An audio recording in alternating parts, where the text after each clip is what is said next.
நீங்கள் பார்த்துக்கிட்டு இருக்கிறது புத்தளத்திலேயே நல்ல ஒரு ஃபேமஸான area Alankuda. Welcome back to my channel. ஆஃபீஸில் இருந்துக்கிட்டு கணக்கு வேலை பார்த்துக்கிட்டு ப்ரெஷர் ஆகிறத விட இந்த மாதிரி இடத்துக்கு வந்தோமா, சூப்பர்வைசிங் வேலையை பார்த்தோமா, வ்ளாக் பண்ணோமா, நிறைய இடங்கள் பார்க்கலும் இதால் இப்போ யூனிவர்சிட்டி முடிஞ்சு இப்போ 4 மாதமாக ஆகுது. இன்டர்னும் அப்படி முடிஞ்சிட்டு ஆஃபீஸ்லேருந்து இப்போ இன்டர்னெல்லாம் எல்லாம் கவராகி முடிஞ்சு உங்கள்கிட்ட இடமே தனிக்கிற மணல் காடு. சாப்பாடு பன்னீர் வந்து சொன்னேன், சாப்பிட்டு முடிஞ்சு அடுத்தடுத்த இன்றைக்கி என்ன நடக்குது அப்படின்ட்டு உங்களுக்கு நான் வ்ளாகாக போடுறேன்.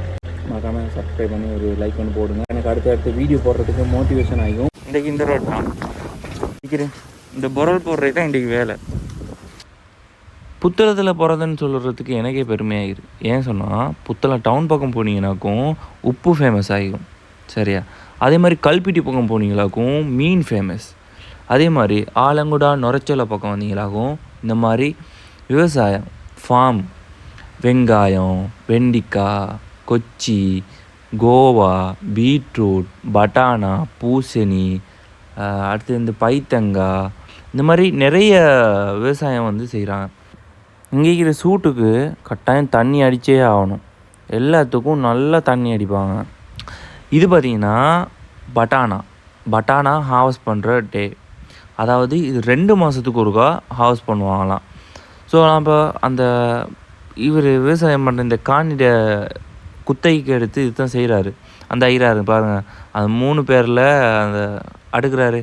அவர்கிட்ட வந்து நான் கொஞ்சம் இன்டர்வியூ மாதிரி கேட்டு கழிச்சிக்கிட்டு இருந்தேன். அப்போ அவர் சொன்னார், இந்த பீட்ரூட்டில் வந்து நிறைய வந்து ப்ராஃபிட் எடுக்கலும், அதே மாதிரி நிறைய செலவும். இந்த துண்டுக்கு மட்டும் மொத்தம் 12 லட்சம் முடிஞ்சிக்கிதான். நல்ல வருமானம். இந்த மாதிரி நல்லா 2 ஏக்கருக்கு நல்ல காசு இருந்துச்சுன்னு சொன்னால் 2 ஏக்கர் 3 ஏக்கருக்கான தோட்டங்களை வாங்கிட்டு இந்த மாதிரி ஃபார்ம் செஞ்சாலே பயங்கர நல்லா இது தெரியுமா?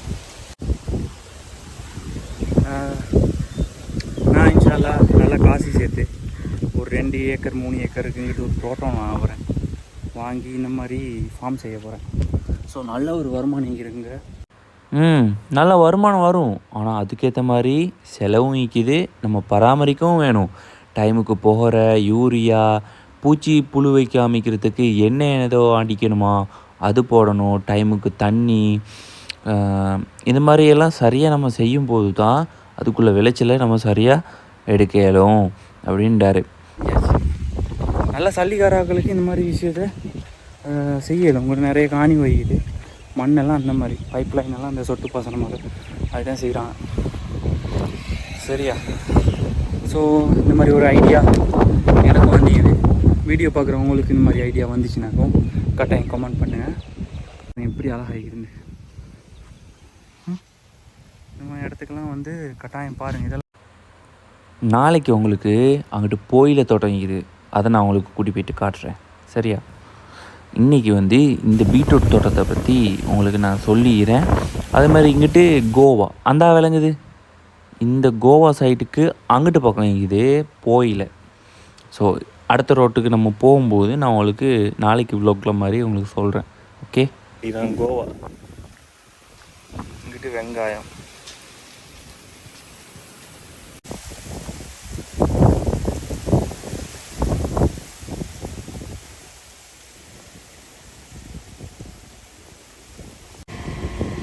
இது வெண்டிக்காய் போட்டிக்கலாம்.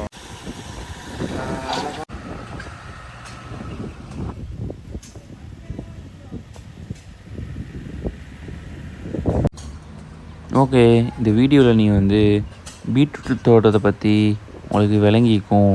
பீட்ரூட்டில் நல்ல ப்ரொஃபிட் இருக்குன்றாரு. அதை சரியாக செஞ்சினாக்கும் பல மடங்கு நல்ல லாபத்தை ஈட்டிக்கொள்ள இயலுமா. இங்கே அதிகமாக வந்து இந்த கரையோர பிரதேசத்தில் எல்லாமே ஈக்கிறாங்க. அதிகமாக கிறிஸ்டியன்ஸ் தான், அது மாதிரி முஸ்லீம்களும் நிறைய பேர் ஈக்கிறாங்க இந்த சைட்டில். தண்ணி லைன் முக்கியமான ஒரு விஷயம், அது தான் மெயின். எப்பயுமே காலையில் பின்னர் வந்து சரியாக தண்ணி அடிச்சிங்களாக்கும் பயிர் வந்து நல்லா வளருமா. ஹாஸ் பண்ணுவாங்களாக்குன்னு நினைக்கிறேன். நல்லா வந்துட்டு தென்னை மரம் தோட்டம் இதில் இப்படி ஒரு ஊடனை கட்டியிருந்தாலும் இயற்கையாக நல்லா இருக்கும் போல்.